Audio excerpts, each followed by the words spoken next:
Huge volcanic eruption, ash rolls over, and then suddenly there's snow on the West Coast in the middle of summer. It's actually in the realm of possibility.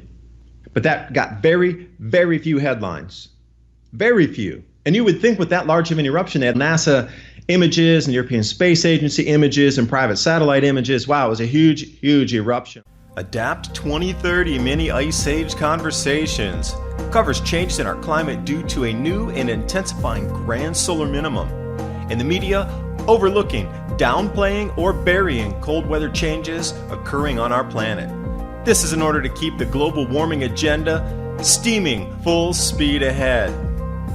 I do this podcast and radio program because we need to begin conversations on how to adapt our food growing strategies long before 2030 as agricultural zones shift, affecting global crop output, but very few mainstream media outlets are talking about the most important issue of our time, cold weather crop losses. Our sun is going through a 400-year cycle, which has effects on our weather patterns as our magnetosphere weakens and the jet streams go out of flow. It's not CO2, it's not you, it's the sun. Are you ready to thrive in the grand solar minimum? Then join me for Mini Ice Age Conversations. I'm your host, David DuByne.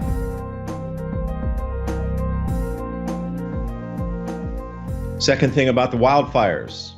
We're talking about all the heat in the Arctic, wildfires, etc. They're focusing on this, although it happens every year. And again, for me, it's a non-news story. I mean, I don't understand it. It burns every year. What's new? So I went to the Danish Meteorological Institute to take a look at the Arctic temperatures from 80 degrees north latitude up to the North Pole. Now, you've been told, and I've been told, and if you looked at the news media this year, they keep talking about the hottest Arctic ever, and this runaway heat up there.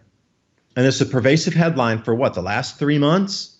And now they're chucking in the wildfires to try to add up a whole sensationalism thing to get another click because, dinosaur media is dying and they're doing everything they can to try to bring revenue in through advertising. Legacy media, bye-bye. So I found the temperatures up at the Arctic Circle, and they haven't actually exceeded the 45-year average this year yet. And you got to understand that 45-year average was from 1958 to 2002. Now, the world I've been brought up in, and I know I understand the world, at least the way they're presenting it to me, which I don't agree with a lot of it, so I sentiently choose not to agree with it and go off in my own direction as my own free-willed choice. Those temperatures from 1958 to 2002, that was the range where CO2 didn't have that much effect from the 1950s all the way to the early 1990s.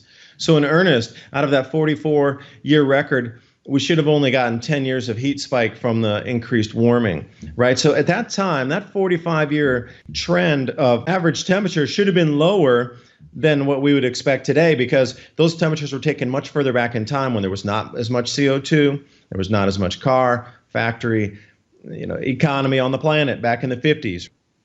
Compare today's world with 1950. Geez, it's not even close. Even 1960, 1970. Compare 1970 to today's world. Not even close. In terms of population and fossil fuel burning, not even close. So we got the full 44-year record here of temperatures prior that should have been cooler. And they're screaming about incredibly heated Arctic. And then I look at the temperature charts and I'm falling on the floor going, wait a second, it was below normal for most of this season so far, for the summer season in the Arctic. So I wrote that and I did a video about it.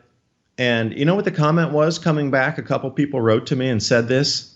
Why are you only focusing on 80 degrees north to the North Pole? You didn't include 70 degrees all the way to the North Pole. You're giving a false picture of the Arctic being cooler because you're only focusing on 80 degrees to 90 degrees in the North Pole. And I thought to myself, oh my. Now that even if you talk about the North Pole and point out that it's not above normal temperatures, you didn't encompass enough of the North Pole. Now, where are we going with the delusion in this? The comments are a video in themselves talking about the delusion. Arctic's heating. No, it's not. Oh, you didn't include enough of the Arctic. You only included the top part of the Arctic. You didn't include the area where it's burning.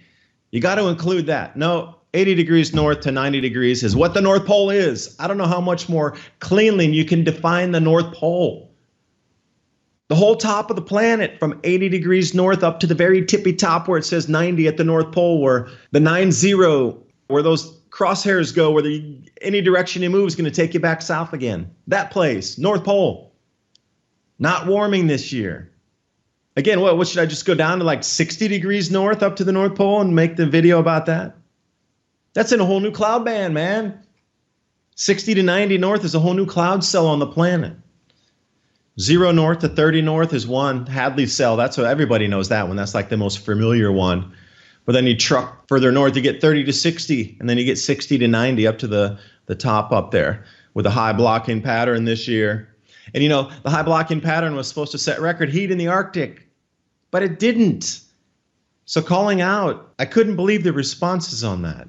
It's really delusion. I can't describe it any other way than mental illness, where you won't accept the science because it doesn't prove the point.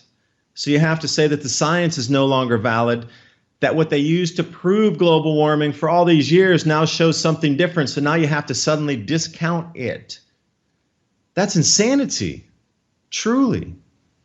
So what's the all-out effort here to get us on the same train of thought in the global media? And I had a really interesting discussion when I was traveling with somebody who followed my work for years and years and years. And, I invited me over for a barbecue with he and his wife and went over there and had a chance to sit down. And he was saying, all right, Douglas Vogt's work, he's saying a massive mini-nova from the sun is due in like 2042 or so. So he's like, maybe your whole study of the Grand Solar Minimum is just the lead-in to the massive change on the sun that will then send out a nova. Perhaps we go through this pole reversal / mini ice age / Grand Solar Minimum, and that's just the precursor when you get both happening at the same time, to then the onset of the full-on big show. That we're in the pregame show here with the magnetic pole reversal, which is the first inning, and we get this Grand Solar Minimum that's going to lead it in, because the coupling of both of these happening, everything's amplifying, racing much faster than anticipated. What if that's the first precursor that would alert everybody to the pole reversal? And speaking of cycles, my new book with my co-author Bill Porter, Climate Revolution, a must-read for understanding our sun-driven climate. As we progress deeper into this new Eddy Grand Solar Minimum, weather extremes leading to global food scarcity and higher food prices are here now. This book describes the expected changes, how to survive and thrive during future challenging times, and also practical preparations. The entire book is interactive with over 250 links, so you can click and go out to the scientific aspect of what we're talking about with the repeating cycles in this Grand Solar Minimum. The science is explained so you understand the mechanisms. The solutions are there because we know we're going to face these exact same problems again that were faced in the Maunder Minimum, the Sporer Minimum, the Wolf Minimum. Find designs for building greenhouses, grow guides, beam soil techniques, as well as bioreactors to create your own growth hormones for the soil. Available now, the new Adapt 2030 Climate Revolution. The link's in the description box below. And he also brought up another important point here that also has been brought up in Adam and Eve's story. I don't know if you follow the Adam and Eve saga here released by the CIA about the pole reversals magnetically and what happens to our weather system on the planet on a magnetic pole reversal, not a actual physical pole shift like Hapgood talked about with the Earth's crustal displacement. That's something very different. We're talking about a magnetic pole reversal. So in the Adam and Eve story, it was very cleanly spoken of, and I can't even believe they let this in. This is the key point here. The science we understand about the last magnetic pole reversal on Earth being at 780,000 years, is that correct or incorrect? Because in Adam and Eve's story, it very cleanly states that when the magnetic poles reverse, they switch back to the exact same spot they started. So if you would be an observer out there and you had dug cores, every time the poles would reverse back to the exact same spot, you would never have known they reversed. You would think that magnetic pole had stayed there indefinitely, that it never moved. But what happened if it did move and then it reversed back to the same place? And it did move and it reversed back to the same place. And everything we thought about where the magnetic poles have been stable for so long It's just the reset point, and every time they got a measurement, it was at the reset point that it hadn't moved into the new reversal yet. Now, Volt is very clean saying that it's on a 12,000-year cycle. We got the Younger Dryas era, which matches up with this stone head that they found out in the fields of an old Civil War battlefield in North Carolina. Same mini nova time frame. And Douglas Volt saying we're coming to another one here, same time frame, 12,000 years. So if you were a government of a world, you would definitely be putting everything underground you possibly could. This could explain the deep underground military bases. You know, there's a lot of conjecture as to why all this stuff's being built. Now, a grand solar minimum in itself would be tumultuous for society. Like, we would reset everything, including monetary system. Everything's reset. Population's going to be greatly reduced. And actual cycles that are mappable through our solar system, through the spiral arm of our galaxy, and even into the center of our galaxy, the interwoven nature of electromagnetism, and how these cycles are repeatable, how they're on a mathematically precise electrical wave frequency, and they can be mapped out. Now, there's some lighter cycles with less intensity, and there are heavier cycles that we know through history as civilization resets.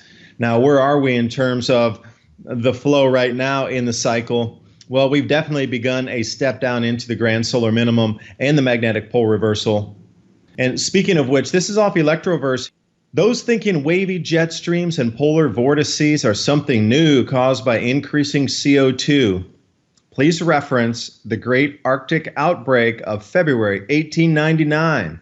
The polar vortex and low solar activity to blame. In the newspapers, in print, they even talked about low solar activity being to blame. Now also, and that reminded me of a thought at the same time, was the Great Freeze of 1607 in the Netherlands and Germany as well. Very similar to today's conditions, early spring, flowers were blooming in February, some anomalous cold, which is interesting because the record cold in February this year in the Netherlands and Germany, and then it's followed by the record heat in the Netherlands and Germany. Both things happened in the Great Freeze of 1607. And then what happened successively after that was they had a dropout in temperatures where they lost crops for 2 straight years. So are we repeating a cycle back into the early 1600s with the Great Freeze also in what was then Bavaria and bringing it up to the coast in the Netherlands, the Dutch areas? So it's very interesting how cycles do repeat and if they can be forecast, because this is all what it's all about. Keeping your family safe as the new changes emerge. And if we can see the new changes based on historical fact or history itself, with the electromagnetism, mapping the sun, mapping the cycles of our planets, and mapping our relationship of our solar system to other solar systems and stars themselves and the spiral arm of our Milky Way. And that in turn could be mapped further out into what is the center of our galaxy. Now, what's coming off of the center of our galaxy as well? I mean, how far out are those field lines extending? Because, you know, we're living in a universe of electromagnetism. And what we see either off our Earth with the field line currents coming out, you know, when we get aurora, that's the charged particles coming in on those magnetic field lines. They're invisible to us with our eyes, but they're there. That's what the charged particles, they race down those lines and then hit our North Pole or South Poles and give us the aurora when we get, you know, solar storms from the sun. Now, the sun itself also has a vast magnetic field, and those magnetic field lines on the north and south pole of the sun are also acting in the very exact same way, but they're drawing their charge on a Birkeland current from elsewhere. Now, think about also our galaxy has the same effect. So currents coming into the center of the galaxy extending out in a torus wave are looping through the spiral arms of our galaxy. And our sun in its torus wave is looping through our solar system and our planets. And our Earth itself is looping out to the moon. And further off, you'd be surprised, we almost touch over there at Venus. That's how far out our poles are looping on the torus wave. So the magnetics of the Earth, the magnetics of the sun, our solar system, and further out into the other stars, and then our galaxy itself. Ancients had mapped all of this. So if I'm talking to you and you say, what is this guy talking about? You have to realize that ancient societies mapped these cycles already. They're going back in cyclical patterns of 220 million years as one cycle. going around. And when I talk about the spiral arm of the galaxy, I mean one full circulation of the spiral arm of the galaxy around one time back to the start point again. How did they have such vast knowledge to map this out? When we are at the borderline, we, even with our modern supercomputers, are just at the edge of understanding all of the cycles of even our spiral arm of our galaxy going around one time. But the ancients had already put this into full context and mapped it out. So what knowledge did they have that we currently don't have? Or it's been hidden from us. That's the only plausible explanation. Are we really stupid apes like this that can't understand our own galaxy the way it interacts with other stars and solar systems? Or are we just hiding the information from others?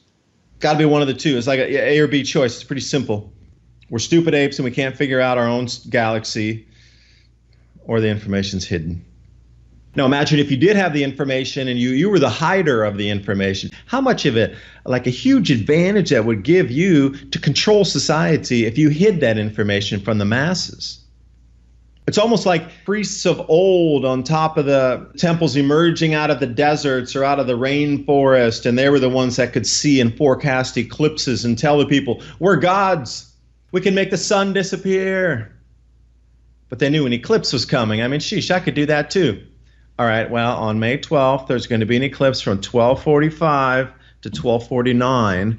And if we set up the ceremony in the morning and we get everybody out there, I could proclaim this like 3 minutes before the sun disappears. And then the animals will get real startled. There'll be crazy sounds in the forest. And then I could say, yeah, make the sun come back, worship me. And then 4 minutes later, the sun reemerges. And they're like, oh, how did he know that? Well, if I had better knowledge of cycles of the moon are revolving, imagine if I had that cycle pattern down and the rest of the society didn't. That little bit alone could make you a ruler of the world at the time. So think about that. Now, bring it into the modern era here.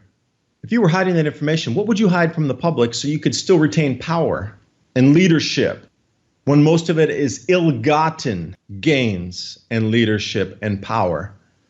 How about going back to the Key of Solomon? How many of these dark energies are being used and mapped out? I mean, they'd mapped out the different entities and dimensional realms already for sheesh. How many thousands of years? People worshiping specific entities at a certain frequency range. Now, if you knew about this, I'm not really into the dark arts, so I never touch these things, but I've read about them.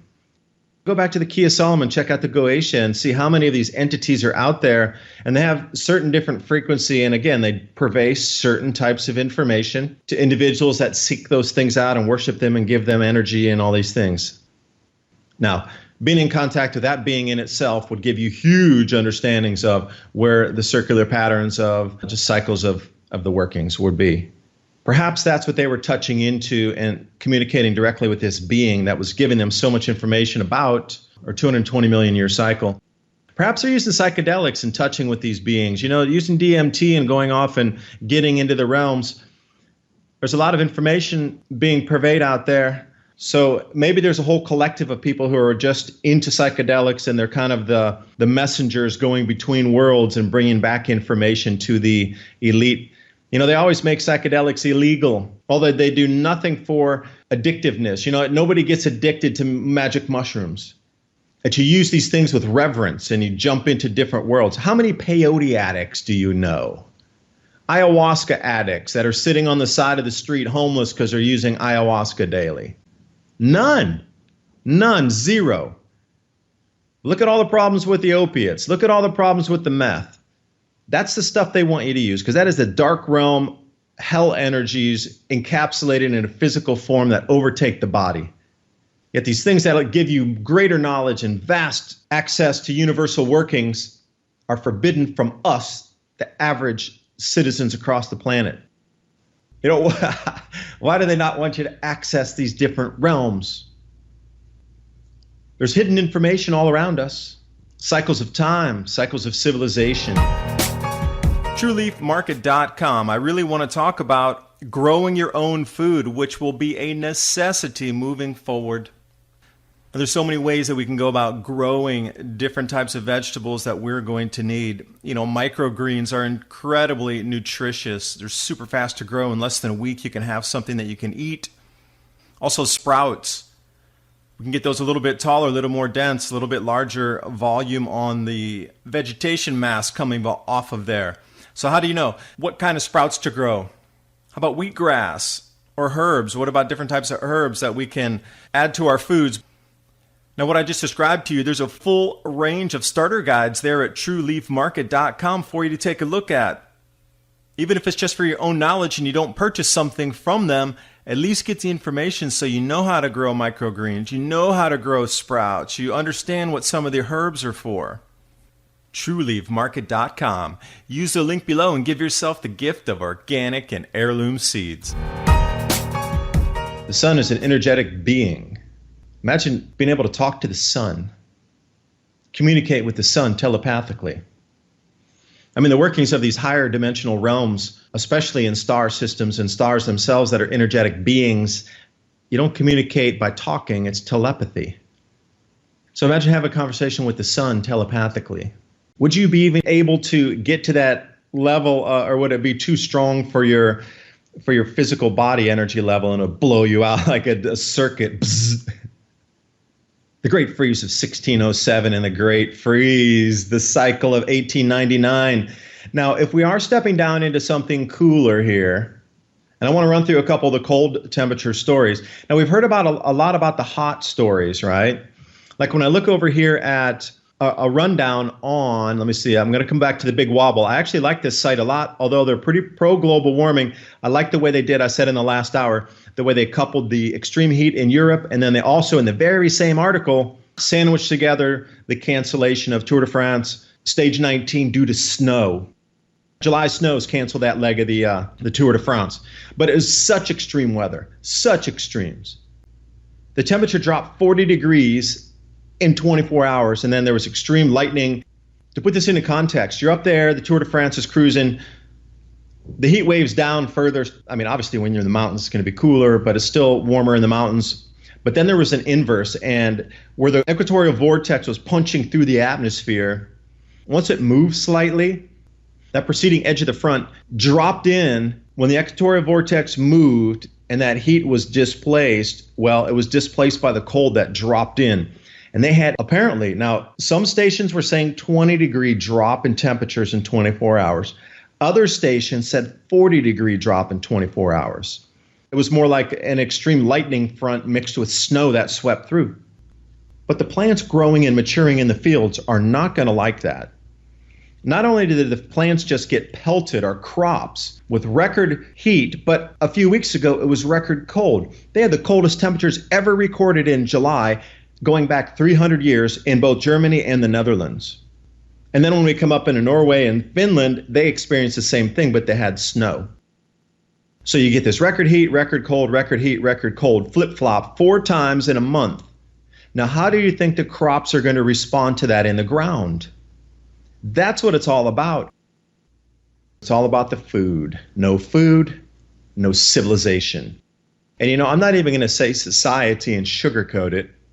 I'm going to say no food, no civilization, period. We've seen the collapse through history again and again and again. We get to these high points of civilization, not even society, because societies are smaller pockets within the entire civilization. The human civilization is greatly reduced and collapses into a dark age. Talking about the wildfires and what they're focusing on here now, they're focusing on the wildfire smoke traveling east from Siberia, reaching Alaska. When the sea levels were lower, from Siberia over to Alaska, people walked across that. It's a land bridge back when sea levels were lower. So for them to come out with massive, huge headlines going, oh, the smoke moved over from Siberia to Alaska, it's terrible, oh my God. Put it into context. Humans walked across that. It's not that vast of a distance. It's just a clickbait headline. And again, these wildfires happen every single year in Siberia. It's not a new phenomenon. It's a yearly phenomenon. You know what would spook me more? If there were no wildfires. Now that would be scary. With no wildfires, something has definitely jumped the shark and changed there. But now what they're saying is the wildfire smoke is going to, in the future, don't know when, sometime next week, next week, next week, they don't know. They say in the future, that smoke is going to get in the atmosphere over Greenland, and it's going to cause Greenland to run away with its melting, and it's going to raise sea levels just from a little bit of smoke that is going to dissipate over Canada. And by the time it reaches over to Greenland, it's going to be really a nothing burger. It'll be so dissipated by that time, but they're going to run with the headline like, look, the smoke is causing melting on Greenland. Now, that is truly a cooling agent. When we get sulfur dioxide and volcanic ash particulate in the air on an eruption that blew up 68,000, almost 70,000 feet in the atmosphere and was carried completely over to the west coast, perhaps that's what caused the snow in British Columbia and Alberta. It's possible. And you put the causation to effect here, huge volcanic eruption, ash rolls over, and then suddenly there's snow on the west coast in the middle of summer. It's actually in the realm of possibility. But that got very, very few headlines. Very few. And you would think with that large of an eruption, they had NASA images and European Space Agency images and private satellite images. Wow, it was a huge, huge eruption. I mean, I did a whole video on it. The amount of dust coming out of that thing was stupendous. And what was most interesting is they have the Himawari 8 satellite run by Japan.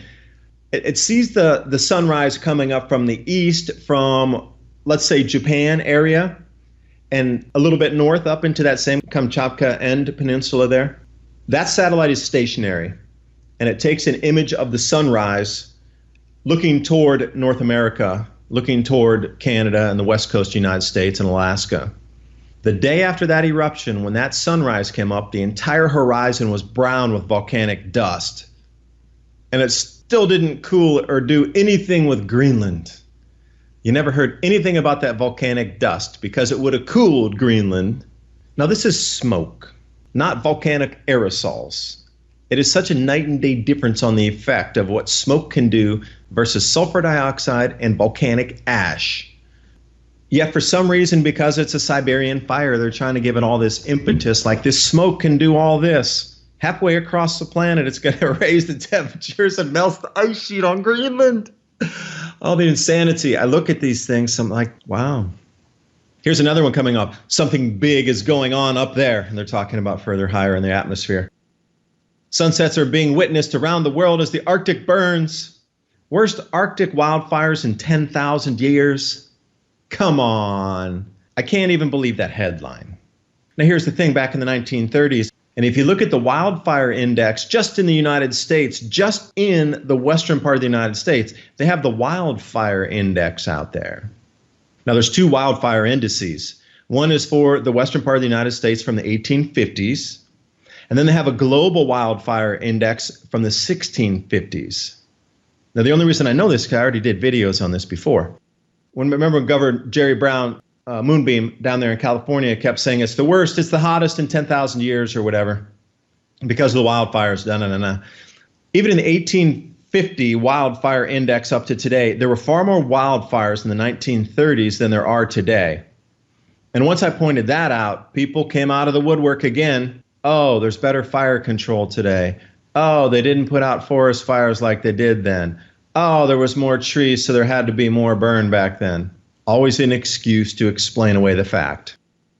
But what is it with the push? Now, have you noticed one thing in the news articles I've been reading to you over the day here? Why is it suddenly everything is gigantically ramped up in the number of years? 12,000 years? 10,000 years? 10,000 years? 7,800 years? Now, have you noticed the number of years in these news articles keeps getting wider? Before, they had focused you in on the last 150 years, or the last 100 years, or the last 50 years. That's been a big one in the IPCC and the global warming CO2 push, if you will, is to wrangle you in mentally into the last 150 years in earnest when things did start to warm after the little ice age ended. It's been nonstop warming since then. Now it's plateaued, and we're starting to cool again into a new cycle. Fine, it's a cycle. I don't discount that it has warmed since the end of the mini ice age, but glaciers are starting to reform across the planet this year and last, the beginnings, the rumblings of it last year.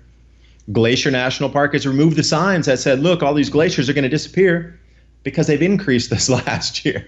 And you can't have a sign right in front of the visitor center that says the glaciers are going to disappear when they gained 13 feet last year and marched closer to the visitor center. This video is brought to you by our friends at TrueLeafMarket.com. Heirloom and organic seeds for any grow zone on our planet.